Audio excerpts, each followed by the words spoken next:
Флорида штатынан чоң салам. Флоридада ар дайым паркинг боюнча проблема. Тракторду койгондо көп жерде место болбой калат. Место болсо дагы платный. Мен азыр ресит төлөп келдим. Bir суткага коюш үчүн $20 төлөйт экен. Азыр мен бул кагазды алып туруп, лобойго чаптап коюшум керек. Могу трактордун бардыгы төлөп тур. Мына 3 трактор тең терезесинде мондай кагаз чапталып турат. Лобойго чаптап койдук. Эми эч ким тийише албайт. Мен бул жакта бүгүн дагы, эртең дагы болом, иштебейм. Жүк алып келсем, кечигип келдиң деп албай коюшту. Бүгүн понедельник, мен среда күнү эртең менен жетиге алып барышым керек. Ошон үчүн убакыт көп, YouTube'га да видео тартып атам. Азыр ушул жактагы тракстапта эмне кызык бар экен чогуу көрөбүз, достор. Флорида Тампа шаарынын жанындагы кичинекей райончик. Мына Флориданын номери ушундай болот. Бул жакта болсо трактын дөңгөлөктөрүн сатып атыптыр. 1, 2, 3, 4, 5, 6 дейт. Мыякта 8 дөңгөлөк. 2799, почти $2800 турат экен. Мо трактын жапжаңы дөңгөлөктөрү.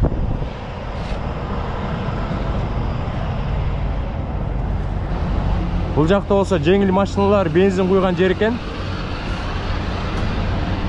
Ар жагыда паркинг экен, текта жазылып турат. Солярканын баасы 1 галлон $4.69 экен. Ассаламу алейкум, достор. Барыңыздарга Флорида штатынын Тампа деген шаарынын четинен салам жолдойм. Биз бүгүн понедельник күнү эртең менен саат 8-де жүк тапшырганы келдик. Ошо Тампа деген шаар бул Флорида штатынын борбор шаары. Ошол шаардын четинде бир кичинекей бир район бар экен. Ошол жерге жүк алып келгенбиз. Мен сиздерге эки жаңылык айтайын деп атам. Бирөөсү жакшы, бирөөсү анча эмес. Анда анча эмесинен баштап туруп, анан жакшыга өтүп, бир кененирээк видео тартайын дедим. Азыр себебин айтам сиздерге, достор. Анча жакшы эмес нерсе бир акыркы бир 2 жума мен үчүн өтө жакшы жумалардан болбой атат. Өзүңүздөр билгендей, өткөн жумада бул жака келатып, Нью-Джерси штатынан трак бузулуп, аяка бир 2-3 күн кармалып калдым. Жүктү мен 5-күнү эртең менен 8-ге жеткизишим керек болчу. Жүктү да убагында жеткизе албай калдым. Ошон үчүн эртең менен бул жака келсем жүктү албай коюшту. Алар айтышат, сен 5-күнү алып келишиң керек болчу. Кеч келип калдың. Брокериңе чал дагы башка күнгө очередке тур дейт.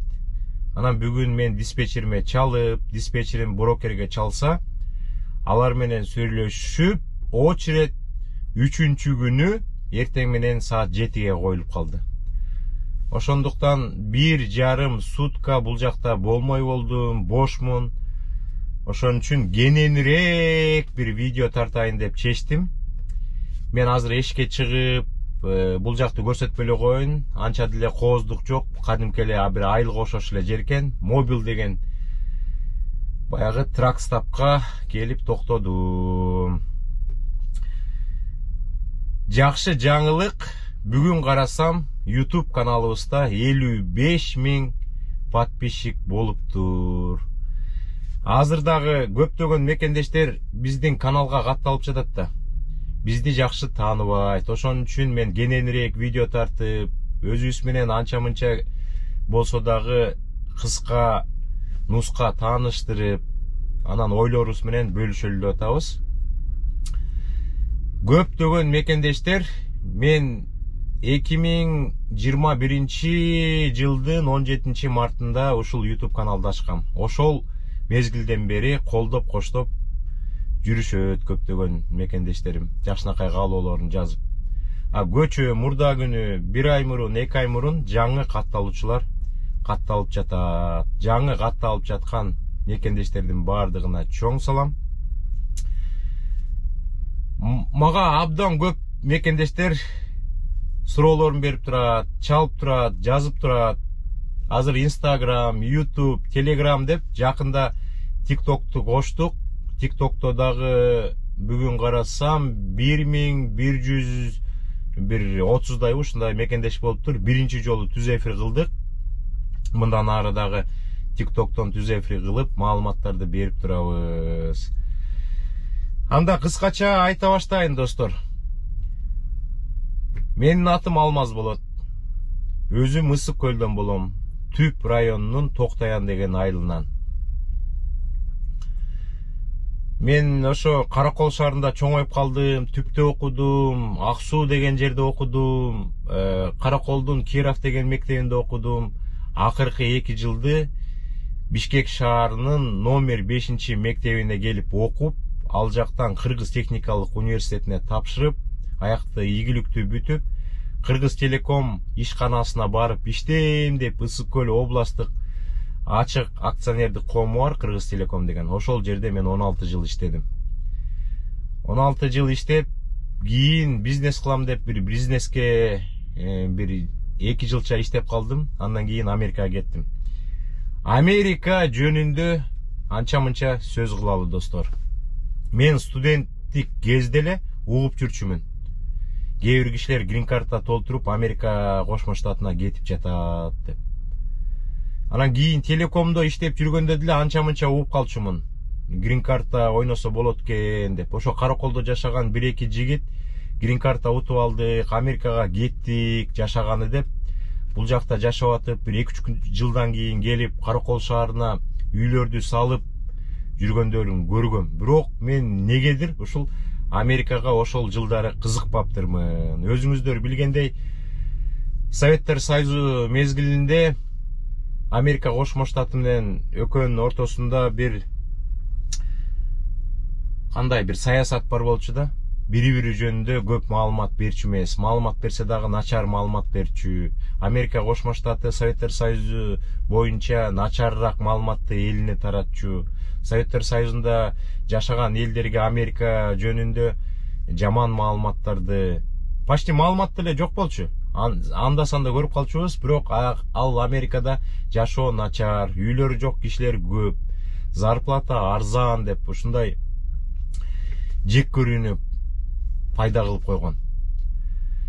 Ошентип жүрүп, мен дагы ошо Бишкекте жашап жүргөн мезгилде кишилер менен сүйлөшүп отурганда бирөөлөр айтып калган. Моякта бир эженин баласы Америкада иштейт экен, такси кызматында жакшы акча табат экен, айына $1,5 табат экен деген да. Ошондо мисалга алсак, ошол мезгилде Бишкек шаарынын Туңгуш деген микрорайонунда бир 3-4 комнатный квартиралар бир $3,000 тегерегинде болчу. Значит, бул жакта таксиде иштеп аткан жигит ошол эле учурда бир 92-93 жылдары анда 2-3 ай иштеп туруп эле бир квартирадан алып жатыптыр да, достор. Ошентип анан 2013 жылы маалыматтарды топтоп Америкага чыгыш керек болуп калды. Америкага мага келиш үчүн жардамдар болду. Бул жакта менин ошол номер 5 мектепте чогуу окуган Асел деген жакшынакай классташ кызым көп жылдан бери жашайт экен, 18 жылдан бери жашайт экен. Аны менен кезип калдык, сүйлөштүк, Бишкекке да келип, аяктан жолугуп. Ошондо мектепти бүтүрүүчүлөрү 5 жылдык, 10 жылдык болуп аткан, ошол 5 мектепке барып чогуу. Анан ошол жактан сөз болгон да Америка жөнүндө. Мен бул Америкага грин картасы жок келгем. Ачыгын айтканда, мени бул жака Америка Кошмо Штатынын гражданине чакырган. Анан көптөгөн мекендештер азыркыга чейин суроо беретпайбы? Берген суроосунун бир 90% эле кантип Америкага барсак болот? Кантип жеңил жолун тапсак болот деп сурашат. Эми баарыбыз билгендей, Америкага келүү жеңил жол эмес. Анан айтышат кээ бирөөлөр, Европадан кетсек кандай болот? Россиядан, Кыргызстандан, башка мамлекеттен, Турциядан кетсек кандай болот деп. Америкага келүү кайсы өлкөдөн болбосун баардык өлкөдөн бирдей. Закон бирдей. Бирдей документтер даярдалынат. Бирдей посольствого барып, жана интервьюдан өтүш керек. Ошол интервьюнү полностью өткөндөн кийин, анан загран паспорттун бир барагына виза, американский визаны чаптап берет. Ошону менен анан официалдуу түрдө билетин сатып алып Америкага учуп келсе болот. Америкага учуп келгенде дагы аэропорттон таможнядан өтөбүз да. Таможня мыякта immigration деп коет. Immigration'дин офицерлери ошол загран паспортту текшерип, ичинде виза бар бекен деп, анан ошо визаны көрүп, анан ошол эмне виза экен, канча убакытка Америкага кирет экен деп, ошого жараша анан печатин басып, анан официалдуу түрдө кош келиңиз Америкага деп киргизип атпайбы. Америкага 2 жыл мурун, 3 жыл мурун эле элдер келип, ага чейин келбей койгон эмес. Ата мекендик согуштан кийин эле 50-чү, 60-чы, 70-чи жылдары Америка боюнча маалыматтары көп кишилер Америкага мигрант болуп келип жүрүшкөн. Грин карта деле бүгүн башталган жок да. Көчө башталган жок, мурда күнү башталган жок. Грин карта оюну дагы 35-40 жылдан бери болуп келатат. Ошол агымдар күчөгөндүктөн Америка Кошмо Штаты анда биз жашыл бир карточканы ойлоп чыгалы, Америкага келем дегендердин арасынан бүт өлкөлөргө, кээ бир өлкөлөр ойнойт, кээ бир өлкөлөр ойнобойт, ошонун кишинин санына жараша анан бөлүп грин карта ойнотолу дагы жыл сайын официалдык түрдө 55 000 кишини Американын территориясына киргизип, жашаганга уруксат берип, окуганга, бизнес ачканга, үйлөрдү алганга, машиналарды алганга, жерди көргөнгө, элди көргөнгө, тил үйрөнгөнгө ушундай жакшынакай мүмкүнчүлүк түзүп беришкен. Ошол учурда эми маалымат жок, маалыматты билгендер анан ошо грин картаны ойношуп, грин карта утуп, анан Америкага үй бүлөлөрүн алып келип, бул жакта көп да 30 жылдан бери, 40 жылдан бери, 25 жылдан бери жашаган адамдар көп. Анан маалыматтын жоктугунан биз билбей жүргөнбүз. Кийинчерээк убакытта ошо Америкага агым акырындан күчөп, элдер бири-биринен угуп, бул кошунасы Америкага кетет, классташы кетет, туугандары кетет. Анан ошолордон угуп, анан мекендештер маалымат алып, Америка жөнүндө жакшынакай маалыматтарды анан келе башташты. Мен дагы ошол 2013 жылы анан Америкага камдандым. Ошо пригласительный деп коет. Мен деген ошо Америкага келүүнүн кандай жолдору бар экенин азыр дагы сиздерге айтып берем. Мага ошондой Америка Кошмо Штатынын гражданинин чакыруусу келди. Ал чакыруу мага да келди, бир копиясы, экинчи копиясы посольствого барды. Ошондон кийин мен билген эмесмин кандай кылыш керек деп. Анан билген өзүнчө чакан фирмалар бар экен, ошол фирмаларга барып, ушундай пригласительный келди, эмне кылышым керек дегенде, алар списоктарын беришкен. Ушул документтерди даярдап, анан бизге келсеңиздер, биз сиздерди жардам берип, посольствого, интервьюга киргенге мүмкүнчүлүк алып беребиз деп. Анан алар берген списоктун бүт баарын дайындап, ал жерде кайсыл жерде жашайсың, үйүң барбы, малың барбы, кайсы жумушта иштейсиң, ал жумушта канча айлык аласың, банкта жок дегенде бир 5-10 миң доллар счетуңда акча барбы деп, ошонун баарын даярдаш керек болот. Ошонун баардыгын даярдагандан кийин анан жана фирмага мен баргам, Бишкек шаарынан. Барганда бир 2-3 саатча диез 160 форманы толтуруп, аякта көптөгөн пункттар бар, ошолорду толтургуча эле бир 2-3 саат өтүп кетет. Ошонун баарын толтуруп, анан посольствого жиберген онлайн. Анан посольстводон бир 10-15 мүнөттө анан ответ келет. Качан киресиңер интервьюга деп. Документиңердин бүт баарын алдык, анкетаңарды алдык, жана диез 160 форманы деп. Анан каалаган күндү тандап бош учурду. Ошол күнгө интервьюга жазылыш керек. Анан ошол күнү барасыңар деп өзүнчө кагаз посольство жиберет. Ошол кагазды алып, керектүү документтерди алып, анан посольствого төлөй турган акчаны алып анан посольствого барып, фейс контролдон өтүп, бир окошкого барып документиңди тапшырып, экинчи окошкадан акчаңды төлөп, анан күтүп отурсаң, анан посол киргизип, ошол жактан көп деле суроо бербей, ашып кетсе бир 4-5 суроо берип, анан сразу берчү эмес ал учурда, азыр кандай экенин билбейм. 3-4 күндөн кийин могул күнү саат мынчада келесиң деп айтат. Ошол күнү баргандан кийин кайра фейс контролдон өткөрүп, ошол залда отуруп турсаң, анан бири-бириден чакырып, ошол жерден паспортты берет. Паспорттун ичинде виза жок болсо өткөн жоксуң, алар причинасын да айтпайт. Эгер паспорттун артында виза болсо, анда уруксат берди. Андан кийин билет сатып алыш керек дагы, анан учуп келиш керек. Мен деген Америкага келген учурда 2013-жылы эч кандай кордук көргөн жокмун.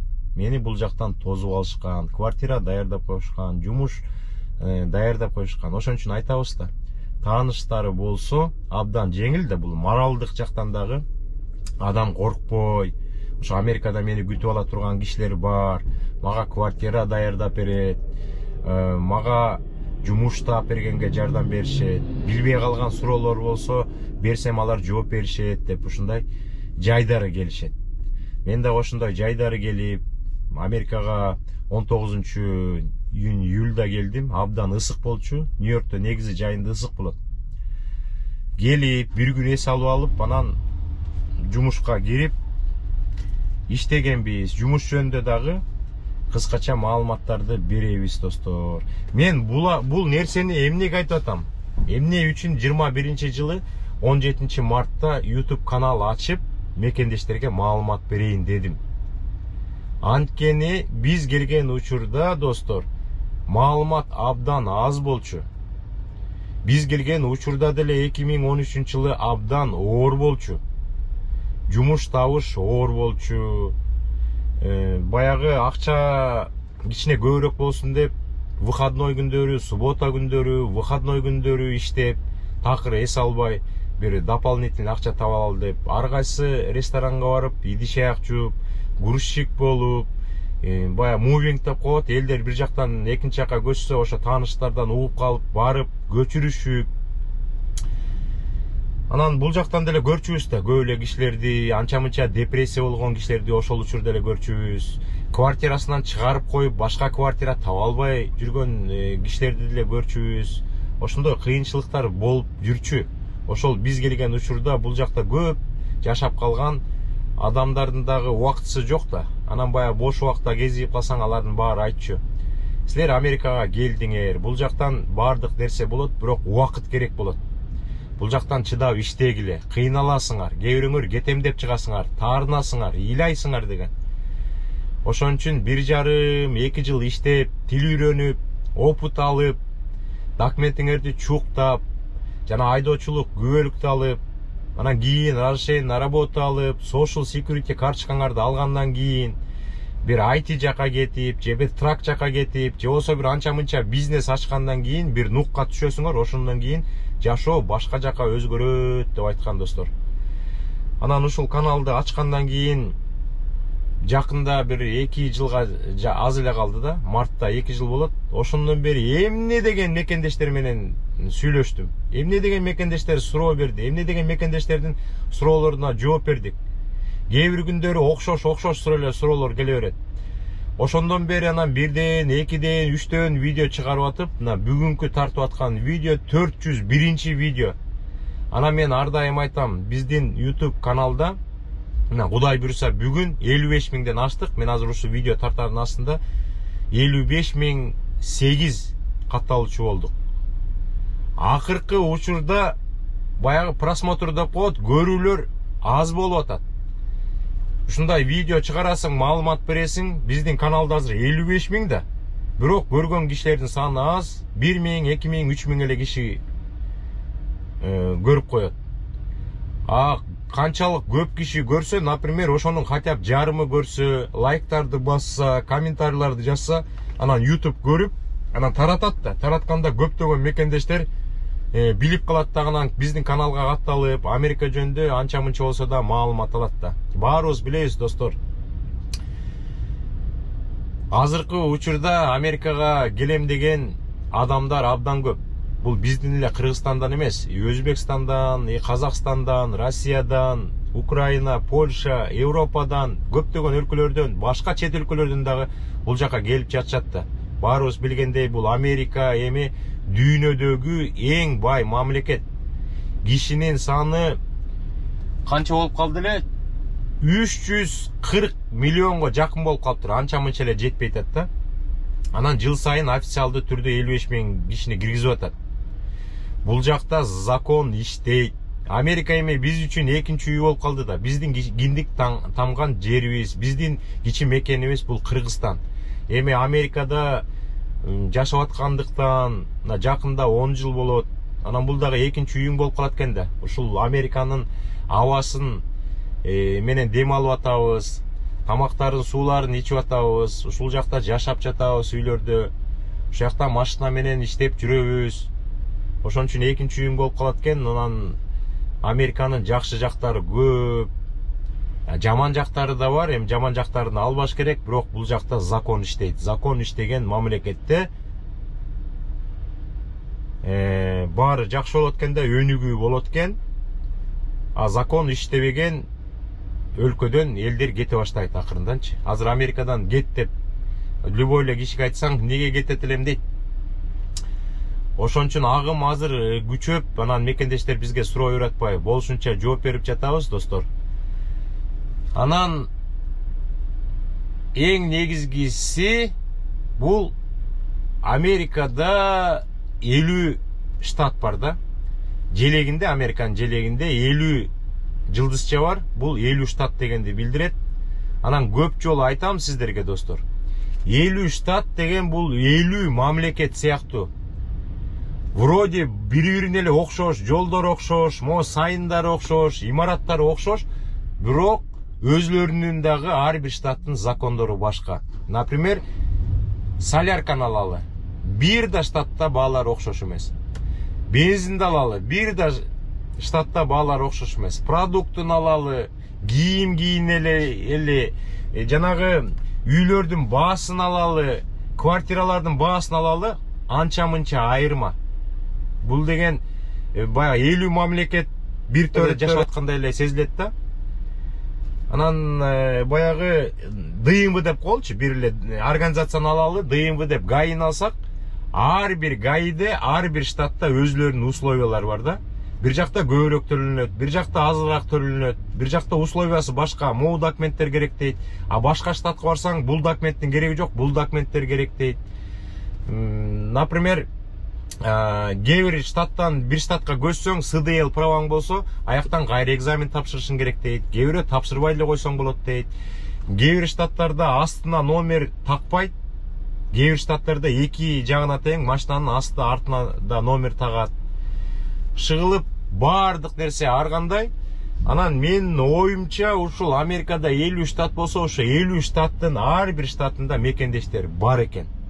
Мен дагы бул Америкада жашаган мекендештер менен дагы сүйлөшүп турам да. Мекендештер келдик, жаңы эле келдик, Луизиана штатына келдим, Колорадога келдим, Чикагого келдим деп, Миссуриге келдим деген мекендештер бар. Анан эмнеге ал жака барып калдың? Негизи Америкага келгенде мекендештердин эң көбү 4 жерге. Бул эң көп мекендештер Чикагода, андан кийин Нью-Йоркто, анан Филадельфияда, анан Синсиннатиде, Огайо штатынын. Ошол 4 жерге көп келишет, бирок мага чалган мекендештер менен сүйлөшүп калсам, Колорадога барып калдым дейт. Эмнеге аяка барып каласың десем, Колорадода туугандарым бар, эжем бар, тайкем бар, классташым бар, досторум бар деп баягы сүйлөшкөн жигиттери болуп атат. Ошо жакында кейсимди Нью-Йоркко котороюн деп атам, Бруклинге, же болбосо Чикагого котороюн деп атам дегендер бар. Кээ бир мекендештерим жазып калат, Техаска келатам, Техастын Аугустин деген шаары бар, Борбор шаары. Ошо жака келатам. Аяка эмне баратасың десем, аякта менин досторум бар. Ошо жакта бир 10 чакты үй бүлө болуп турушат экен. Ошо жака чакырып атат, бул жака кел, мен сага жардам берем, квартира жагынан, жумуш жагынан жардам берем, анан англис тилин үйрөнүп алып, бир жарым жыл жашап, анан каалаган штатыңа кетип каласың. Жакса каласың, жакпаса Чикагого, Нью-Йоркко, Филадельфияга, Синсиннатиге кетип каласың деп айтып жатышат дейт. Анан дагы бир мекендешим менен сүйлөшкөм. Ал деген Орегон деген штаттын Портланд деген шаарынын четинде бир район бар экен. Ошол жактан чалып, биз ошол жакта жашап атабыз, страховой компания ачкам, учурашып коеюн дегем деп ошо телефон менен сүйлөшкөнбүз. Алардан суратам, эмнеге Портландка жашап калдыңар, Портланддын четине десем, биякта да бир 10 чакты мекендештер болуп, кошуна болуп, киришип, чыгышып, көптөн бери жашайбыз дейт. Дагы бирөө Вашингтондон чалып калат, кээ бирөө Флоридадан чалып калат. Ошон үчүн Америкада 50 штат болсо, 50 штаттында тең мекендештердин бар. Бирок келгени жана основной 4 штат. Эгерде сиздер англис тилиңер жакшы болсо, каалаган штатка келсеңиздер болот. Например деген мен жана грин карта утуп алгандарга айтып атам. Бул жака келгенде документиңер бар, бир айдын ичинде аласыңар. Анан англис тилиңер жакшы болсо, хоть Миссисипи, Луизиана деген штатка барып жашай берсеңер болот. Аяктан грин карта менен жумуш таба аласыңар, англисче сүйлөшөсүңөр, машина аласыңар, квартирага чыгып, кийинчерээк үй сатып алып, жашоо улана берсе болот, достор. Анан могу Мексикадан кирген мекендештерге кичине кыйынчыраак деп коебудумбу? Кыйыныраак болуп калат да. Анткени эми өзүңүздөр да элестетпейсиздерби? Мексика менен келатканда бул неофициальный жол, көптөгөн кыйынчылыктардан өтөт. Ошол Мексикага келип, Американын территориясына кириш үчүн эле 10 000 деген долларлар кетип атпайбы? 10 000 деген долларлар кетип атат. Анан бул Американын территориясына киргенде да процесс болот да. Анда адвокат нанимать этиш керек. Анда дагы бир 10-15 000 доллар кетип калат. Анан ошонун бүт баары расход да. Анан мыякта кээ бирөөлөр запасы жок келип калышат. Анан мыякта машина алганга акчасы жок болуп калат. Жумуш табылса да жумушка бара албай калат. Анан бул жактан жумушка орношом деп калганда, например, бирөө грин карта утуп келди, бирөөсү Мексикадан келди, экөөтөн бир жумушка барып калды. Анан айтат да, кимдин разрешение на работасы бар же грин картасы бар дейт да. Меники бар дейт да. Анан мен анда бул жигитти жумушка алам же бул кызды жумушка алам дейт да. Силердин документ бар болсо, жок десе мен силерди жумушка кантип алам дейт да. Америкада иштеш үчүн документ керек да. Разрешение на работу же грин карта керек. Же болсо американский паспорт керек. Анан ал документ жок болсо бул жактан официальный жумушка албайт да. Ошон үчүн мекендештер официальный жумушка кире албай, анан неофициальный жумуштарды издеп атышпайбы? Мурда мен айтып атпаймынбы, жанагы 40 жыл мурун, 35 жыл мурун, 45 жыл мурун келген мигранттар бар да, СССРден. Ошолор келип, бул жака отурукташып, ар кандай ишканаларды ачып, кафелерди, парикмахерскилерди ачкандар бар. Уже ал кишилер улгайып калып, балдар өсүп, бизнестерин улантып, анан ошол улгайган ата энелерин бактырыш керек, балдарын бактырыш керек деп неофициальный жумуштарды берип атпайбы? Ошол жака келип иштесеңер болот деп. Анан, конечно, неофициальный силердин документиңер жок болгондон кийин баасы ылдыйраак болуп калышы мүмкүн. Силер неофициальный келген үчүн документиңер жок деп отношения кичине начарыраак жасашы мүмкүн. Кыйынчылыктар абдан кыйын болот да. Тем более Мексикадан келген. Анан ошон үчүн Мексикадан келген мекендештер Америкага келгенде эч кандай жалоба кылбай, ошо Америкага киргенине сүйүнүп, көздү жумуп, анан жок дегенде анан 1 жыл, 1,5-2 жылга чейин гүрүлдөтө иштей бериш керек. Анан үзүрүн көрөт. Анан келе калып, 1 айдан кийин бул мыякта болбойт экен, жумуш табыш оор экен, квартира табыш оор экен деп айткан абдан туура эмес. Анткени Американын закону боюнча силер квартира алыш үчүн дагы social security карточкаңар керек. Аккуратный, жакшы бассейни бар, жымы бар, паркингки кенен, жапжашыл болгон сонун баягы комьюнитиге кириш үчүн офиске барганда эле биринчи очередь social security карточканан айдиңерди бергиле дейт. Анан Мексикадан кирген мекендештердин кайдагы айдиси, кайдагы social security'си? Анан квартира бербейт да. Аяктан деген баягы квартира бергенде social security менен историяңарды билип коет. Анан история менен билип туруп, анан ошого жараша анан алабыз дейт. Алгандан кийин мыяктан депозит көп кармабайт. Бир 200 доллар, 300 долларды депозит деп алып коюшат, кийин квартирадан чыгам дегенде ошону беребиз деп коюшат. А жанагы неофициальный квартираларды берип атпайбы? Чикагода, Нью-Йоркто. Например, деген двухбедрумный квартираны Нью-Йоркто 1800 берип атат. Ошол эле квартираны Чикагода 1400-1500 көрүп атат. Көрдүңүздөрбү айырмачылыгын? Бир штатка окшобойт. Анан ал квартирага 1400-1500гө чыгам десеңер, документиңерди сурабай эле да. Ошон үчүн анан булар айтып атпайбы, мага 1 депозит же 2 депозит бересиң деп атат. Ал кандай? 1,5 миңди бересиң, же болсо 2 депозит $3,000 бересиң, мен $3,000 алып туруп бул жака коюп коем. Андан кийин сен ай сайын төлөп жашай бер, бирок 1,5 миң ай сайын төлөйсүң. Эгер сен квартирадан чыгам десең, 2 ай мурун мага айтсаң, акча төлөбөй ушул депозиттин эсебинен жашайсың, мен ошол учурда башка клиентти таап коем дагы, сен кетери менен ал көчүп кирет дейт. Ошондой болуп атпайбы? Анан баягы Напылов деген бар да. Ана мекендештер да түшүнүш керек да. Өзүлөрү кирип атат, Напылов менен кирип атат. Мексика аркылуу, ар кайсы жак менен кирип атат. Анан башка өлкөлөрдөн да кирип атат да. Украина согушунан кийин Украина мияка жайына эле каптап кирип атат, украинецтерчи. Анан алар дагы конкуренцияны создавать этип атпайбы? Например, бир мекендеш могул баягы магазинге кассага иштейин деп барса, ар жактан артынан 5 украинец келип атат. Анан украинецтер кичине Европага жакын, англисче көп сүйлөшөт да. Англисче билесиңби? Билем. Давай анда жумушка кир. А мекендештерди болсо англисче билесиңби? Жумушка кирсе, жок англисче билбейм. Анан айтат да, сен магазинде иштесең, клиенттер и американецтер келет, и пакистанецтер келет, и мексиканецтер келет, и немистер келет. Алардын баары менен англисче сүйлөш керек. Сен сүйлөшө албасаң кантип анан сатуучу болуп иштейсиң? Алар деген бир эле продуктун англисче сурап койсо, могу барбы десе, кантип жооп бересиңер, билбейсиңер. Ошон үчүн жумушка кириш оор болуп атат. Напылов көп болгондуктан, достор, жумушта кичине азайгандай сезилип атат деп бардык мекендештер айтып атат. Квартира маселеси жаралып атат. Особенно тааныштары жок келген адамдарга абдан оор болуп атат.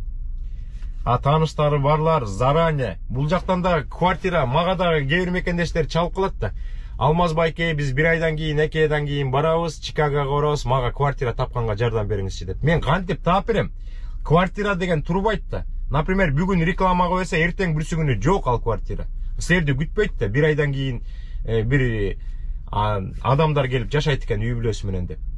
Ошон үчүн бул жака келгенден кийин табыш керек. Жаңы келип аткандар. А тааныштары барлар, ошолор келип, эртең бүрсү күнү учабыз, самолет менен учуп келетабыз дегенде анан таап, аэропорттон тозуп анан даяр анан квартирага киргизиш керек. Тааныштары жок келген мекендештер обязательно гостиницага жатыш керек болот. Менин дагы туугандарым бул Америкага келатканда мага да айтпай келишкен да. Тууган болсо дагы Алмаз байкебизди отвлекать этпейли жумушунан деп. Айтпай. Бул жака келип, гостиницага турушуп, 2 күндөп, 3 күндөп, бир жумалап гостиницага туруп, ошол мезгилде анан квартира издеп, анан жумуш издеп, ошолорду таап алып анан чыгып кетип атышат да гостиницадан. Кээ бирөө батыраак табып калат 2 күндө, кээ бирөө 3 күндө табылып калат. Ошон үчүн мен деген Чикагого барганда мекендештердин кафелерин көрсөтүп калып атпаймынбы? Баягы келген адамдар деген гостиницага токтоп, анан ошол учурда Чикагого келип калсаңар, көптөгөн кыргыздардын кафеси бар да, ошол жака барсаңар, көптөгөн кыргыздарга кезигесиңиздер, аяктан көп маалымат аласыздар. Ошол жерден айтып калышы мүмкүн, бизде бир жумуш бар, ошол жака орноштуралы, моякта деген дагы бир таанышыбыз квартира берип атат, моякта комната бош. Ошон үчүн атайын барып, мекендештерге маалымат болсун деп берип атпайбызбы? Анда достор, мекендештердин көп берген суроосу Америкага келүү жолдору дейт. Мен ар дайым айтам, Америкага келүү жолунун эң жеңили бул грин карта деп. Грин картаны жыл сайын ойноп туруш керек. Кээ бир мекендештер бир жол ойноп эле утуп алат. Кээ бир мекендештер экинчи жолу. 7-8 жылдан бери ойноп утпагандар да бар. Бул грин карта деген бул 1% ойногон адамдардын 1 гана проценти утат. Уткандан кийин бул деген эң жеңил жолу, анан бул адамдын бактысына жазып коет экен. Канча тырышпа утпайм деген адам ута албайт да. Бул жаратканыбыз маңдайга жазып койсо анан утуп келип атышпайбы? Эң жеңил жолу. Грин карта Кудай буйрса өткөн 22 жылы көптөгөн мекендештер бизге да чалып жатышты, биз маалымат берип жатты. Баягы эмелерин толтурушту. Грин карталарын толтурушту, азыр күтүп жатышат. Жыл сайын 7 майда результат чыгат. Мына 7 майда Кудай буйрса аз эле убакыт калды. Ошондо деген ойногон мекендештердин баардыгы жана конфирмейшн жоготпой, ошо менен кирип, жанагы грин картага заявка толтурбадыбы, ошол эле сайтка кирип, анан текшериш керек. текшерип кээ бирөө утпай калат, кээ бирөө уттуңар деп чыгат. Ошо уткан кишилер, мекендештер бат-баттан 1-2 жуманын ичинде, 1 айдын ичинде деп коелу, диез 260 деген форманы бат-баттан толтуруп туруп Кентуккиге жибериш керек. Кентуккиге келип обработкадан өтөт, анан күтөсүңөр. Күткөндөн кийин ошол диез 260 толтуруп жиберип атканда электронный поштаңарды кошосуңар. Ошол электронный поштага кат келет Кентуккиден, Америкадан. Силер деген жана грин карта ойноп текшерген сайтка киргиле деп. DV program state.gov деген программага киресиңер дагы, confirmation номериңерди киргизип, фамилияңарды жазып, туулган жылыңарды жазып, анан деген билгиле жанагы качан эме кыласыңар депчи.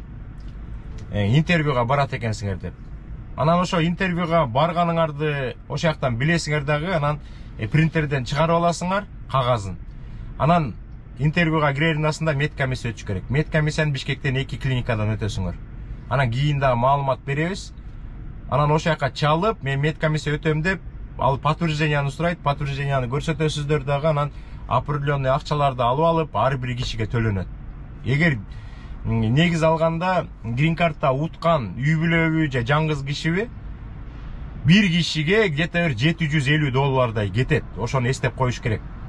Анан ошолордун бүт баарын өткөндөн кийин анан интервьюга кирип, документтердин баарын алып алып, анан интервьюга дагы акча төлөнөт, баягы консульский сбор деп коет. Жакшы өтүп калсаңыздар, анан Америкага кетердин астында да 6 ай берилет да, жанагы медкомиссияны өткөндөн кийин интервьюга 1-2 жумадан кийин интервьюга киресиңер, анан 6 ай берилет.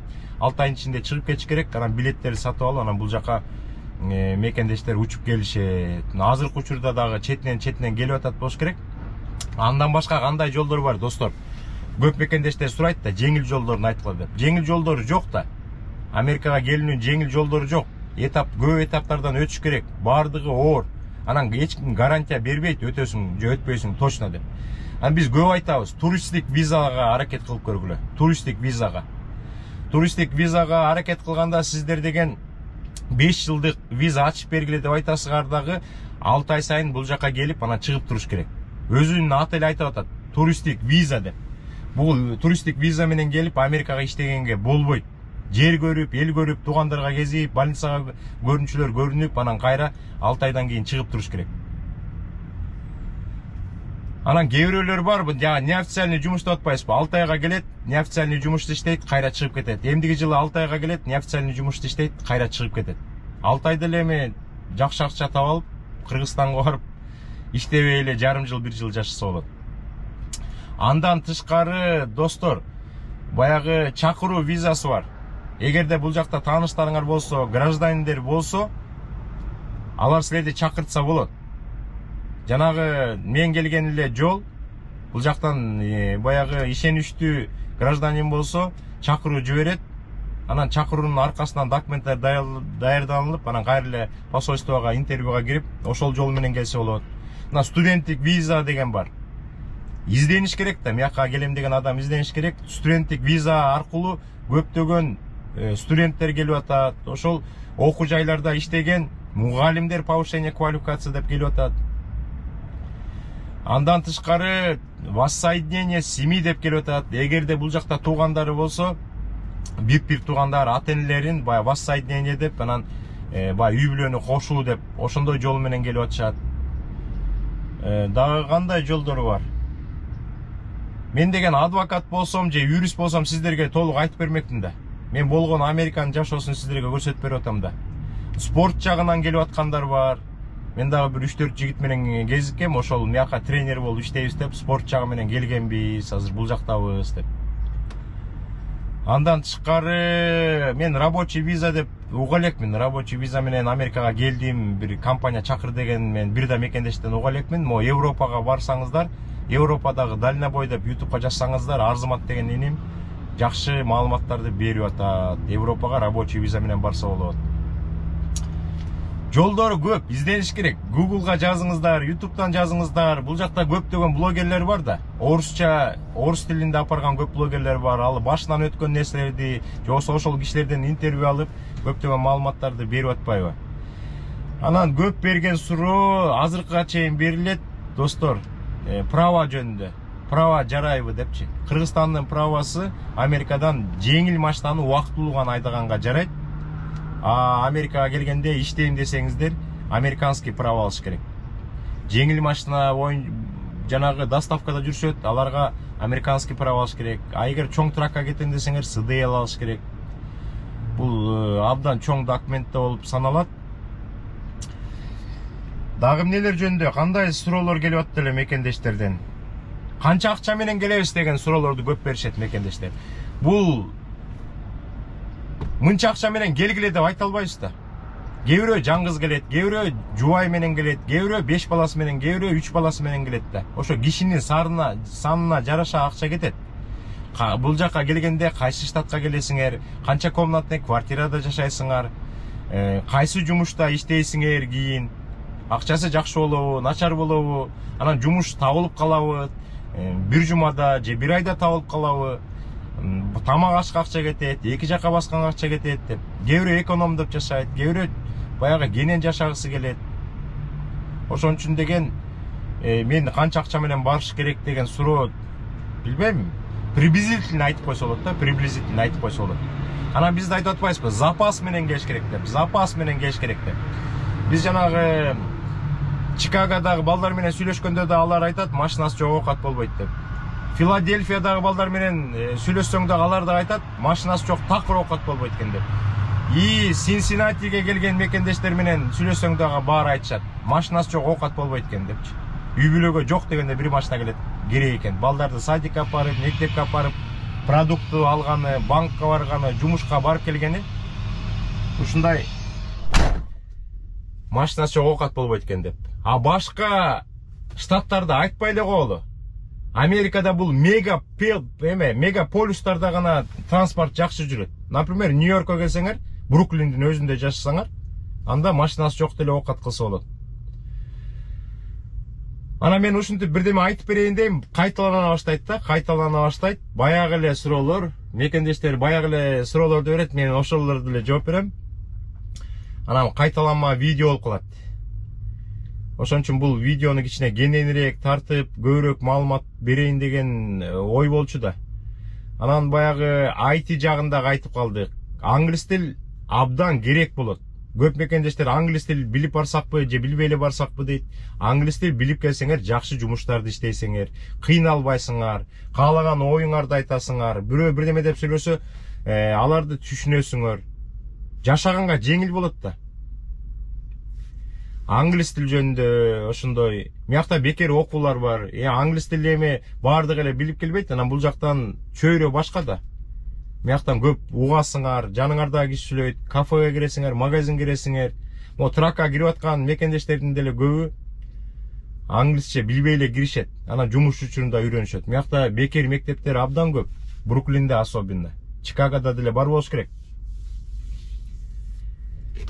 Анан көп эле мекендештер бул жака келгенде анан тракка же болбосо ITге иштейбиз дейт.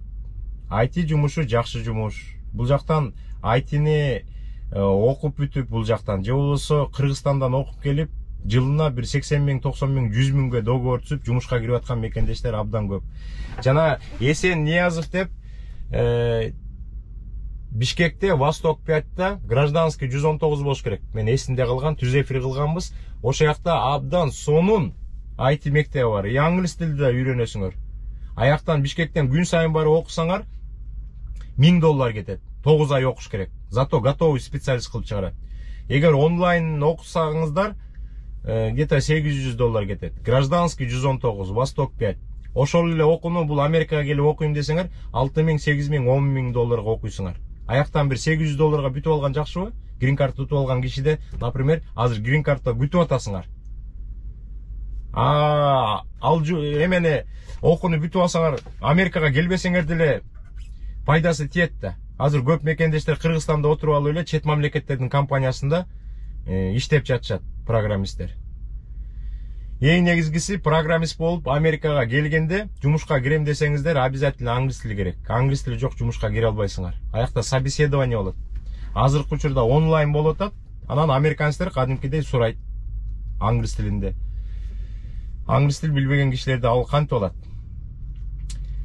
Андан кийин права боюнча Ошон үчүн эч кандай категория бастырбай эле койгула. Бул жактан келгенде аласыңар. Бул жактан право алыш жеңил болуп атат. Мен жубайым да азыр Агаядан өзү экзамен тапшырып атат. Өткөндө теориясын тапшырып, компьютерден экзамен тапшырган. Өткөн жуманын 4-күнү барып роуд тест деп тапшырыптыр. Тапшыргандан кийин өтпөй калыптыр. Бир фишканы тепселеп алыптыр. Анан биякта дагы Агаянын закондору абдан оор экен. Чикаганыкы бир жеңилдерээк окшойт деп ойлоп калдым.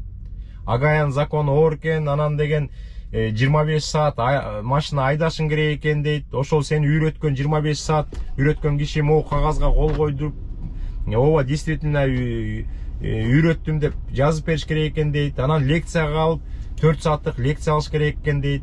Анан тиги документ, бул документ, анан банкка барыш керек экен, анан деген бул жакка тияка барыш керек экен деп езип салат экен. Баягы кайра тапшырыш үчүн. Жанагы Чикагода жеңилдерээк окшойт. Баардык эле ар кандай фигура жасатпай эле анча мынча айдатып коюп эле берип атат деп атышат. Анын үстүнөн деген биздин азыр мекендештер дагы бар. Көп мекендештерге ошол кыргыз жигиттердин телефондорун берип атабыз. Алар деген право алганга жардам берет. Вашингтон штатынын Сиэтл деген шаарына барышыңар керек болот. Барарда телефон чаласыздар. 500 бирдеме доллар болот услугасы. Ошол жактан Вашингтондун правасын 6 жылдык мөөнөтү менен алып берет. Бул жакка келип ошол эле право менен иштей берсеңер болот. Кийин документтер чукталганда анан жашаган штатыңардын атынан право аласыздар, достор. Траковый мектептер жөнүндө дагы маалыматтарды берип атабыз. Чикагодан окуп атышат, Пенсильваниядан окуп атат. Бул жактан Америкадан орусча экзамен тапшырыш үчүн жана компьютерден 3 экзамен тапшырылат да, ошо 3 эле штаттан тапшырат. Бул деген Пенсильвания, анан Флорида, анан кайсы штат эле дагы бир штат бар болчу. Же 2 эле штаттан тапшырабы. Ошондой, достор. Анан жаңы правила боюнча обязательно траковый мектепке барып, аяктан жакшы өзлөрү үйрөтүшөт, притирипти үйрөтүшөт, айдаганды үйрөтөт, ар кандай фигураны жасаганды үйрөтөт, анан роуд тестке барып экзамен тапшырып, андан кийин пермитин алып ГАИге барып сүрөткө түшүп, акчасын төлөп, временный праваны аласыздар 2 айлык. Андан кийин анан пластиковый карта келгенден кийин жумушка кирип кетсе болот. Бир чети компания драйвер болуп иштеген жакшы да, бир четичи. Анткени башың оорубайт. 8, 9, 10 миң долларыңды аласың айына. Машина бузулуп калса бизге окшоп, меники, например, 2 жума иштедим. Биринчи жумам жакшы болду, экинчи жумада ошондойлор болуп, почти мен 1 жума, 1,5 жума иштебеген эле киши болуп калдым. 2 жума убактым кетти, зато бул 2 жуманын результаты чыкканда абдан начар болуп калмай болду, достор. Бизге трак бузулбаса абдан жакшы болот да. Трак бузулса ушинтип жолдо калабыз, тапкан акчаңын баары кетет. Анан көп мекендештер эмне жумуш бар дейт. Америкада жумуштардын баары толтура.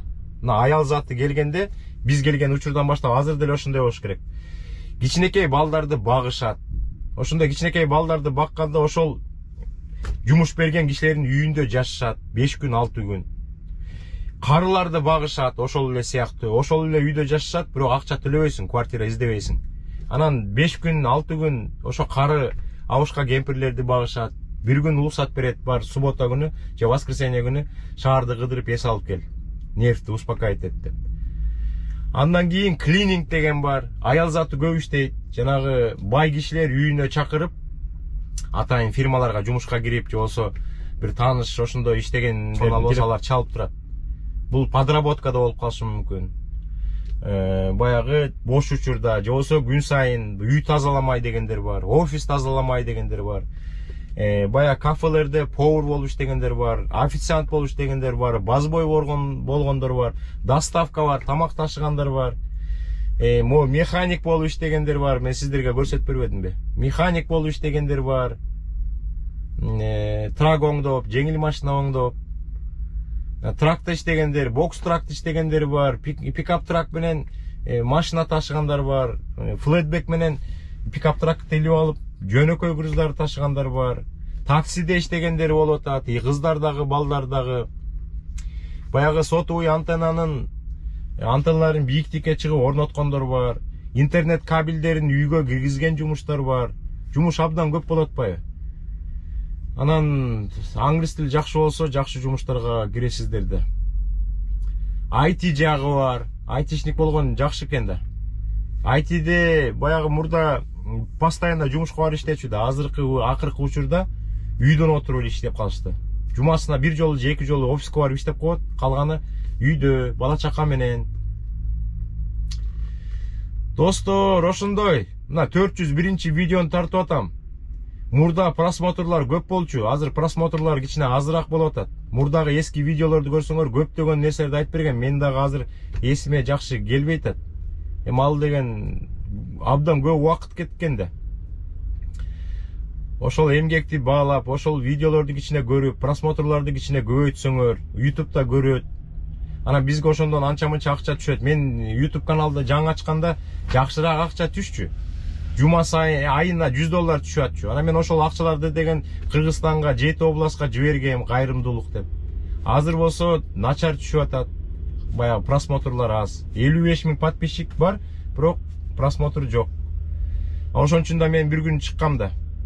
Баягы элдер көрбөсө YouTube'ду эмне кылабыз депчи. Ошондой. Анда кечке жук болуп бартат. Кирип, анча-мынча супу алып, душ болсо душка түшүп, эс алып, уктап, анча-мынча кино көрүп, дагы эфирлерге чыгып турганга аракет кылабыз, достор. Эң негизгиси аракет кылыш керек. Аракет кылгандардын бүт баары эле бул жака келип жатышат. Мен сиздерге айтпадым беле. Жанагы өткөн видеодо да айттым го да, Мексикадан кирип аткан мекендештер жанагы көбүнчөсү российский гражданство алып койгон да, аяктан келиш жеңил да. Россияда Мексикага келиш жеңил, жанагы жаңы CBP-1 деген программа менен уже очередке коюлуп атыптыр. Мурдагыдай азап тозокторду көрбөй калышат болуш керек деп ойлоп атам. Дагы эмне жөнүндө айтсак, эки жака чыккан жокмун. Баягы кичине тынчыраак болсун, дагы эмнелерди эстеп калам деп. Мектеп жөнүндө айтып бергем, достор, ошол эски видеолорду ылы жакка кирип көрүңүздөр. Садик жөнүндө айтып бергем. Жана интернетти кабелдерин үйгө киргизген жумуштар бар экен деп айтып бергем. Кээ бир мекендештер менен интервью алганбыз. Такси жумушу жөнүндө айтып бергем. Трак жумушу жөнүндө полный информация бар. Даже мен жакында видео чыгарып ошо pre-trip inspection'ды кантип тапшырыш керек, аны айтып бердим. Бирок абайлаш керек. Америкага келгенде аферисттер абдан көп. Адвокаттардын арасында аферисттер көп. Ар кандай ишканаларга киргенде дагы баягы Советтер Союзунан келген, баягы СНГдан келген, көптөн бери жашап калган немелер бар. Жана Филадельфияда айтып аткандар дагы айтып атышпайбы? Ал да болбойт да. Например, бирөө иштеп атса, көптөн бери жакшы акча таап калган да. $20 таап атса, жаңы украинскасы аны $7 алып, $20 менен алып, көптөн бери опытный болуп иштеп аткан кишини кетирип салган. Бирөөлөр квартира төлөп жашап жатса 1,5 миңге, украинецтер келип квартира таппай атса 1800-2000 бересиң десе, ооба берем десе, тигилерди квартирадан чыгарып салып, украинецтерди киргизип алган. Ар бир акчаны санаган кишилер бар да. Анан бул жакта да жумушту иштетип, жана клинингде, бала бакканда, ар кандай пикап, трак бүт деле жерде. Мурда көп болчу, азыр деле ошол сыяктуу болуш керек. Абайлабасаңыздар иштетет, акчаңды берем деп коет, анан бербей, анан сүйрөп, айласы кетип, анан башка жумуш издеп, аякка кирип кетип, анан тиги бекер 1 жума, 2 жума иштеп берген көп эле кишилерди көргөнбүз. Ошон үчүн баарыңыздарга ийгилик. Кээ бир нерселерди эстебей калдым, кээ бир нерселерди эстедим. Бул жакта эми дагы бир эртең дагы 1 сутка жатабыз, анан жүк алып дальше иштеп кетебиз. Ак жол, ден соолук, барчылык, көптөгөн мекендештер жакшынакай каалоо тилек жазып турат. Баардыгыңыздарга жакшынакай каалоо тилектердин баарын каалайм. Акырындан көрели, сиздер дагы каналга катталып, видеолорду көрүп, лайк басып турсаңар, акырындан өссөк, анча-мынча акча түшсө, ошолорду кайрымдуулукка жиберип турабыз. Анан деген бир сураныч, мени хыжалат кылбагылачы, достор. Күн сайын чалышат. Кыргызстандан чалат, Россиядан, даже Америкадан чалышат. Алмаз байке, карызга акча бериңизчи, 2000, 3000. Мексикада көптөгөн кишилер келип, баягы акчалар жок калып тур, аларга бериңизчи деп. кыжалат абалда калат экен да адамчы. Анан алардан да силер кимсиңер десем, мен деген Кыргызстанда жашайм, силердин подписчиңер, ошон үчүн карызга акча сурап атам дейт. Мен деле көптөгөн каналдарга катталгам да, миллионниктерге катталгам. Анын видеосун көрөм. Анан мен деген маалымат алып атам, аларга рахмат айтып, лайктарды коюп, комментарий жазып коем. Алардан мен акча сурабай элем да, мен сенин подписчиңмин, мага акча бер деп. Мен акча таратайын деп ачкан эмесмин, достор. Маалымат берейин деп ачкам да, анан кыжалат болот экенсиң. Хотя бы ошол жактан сураса дагы Америкага келип баягы карыз, билбейм, карыз сураган туура эмес иш го деп ойлойм. Долг портит отношения деп коет. Мейлиңиздер анда, ийгилик.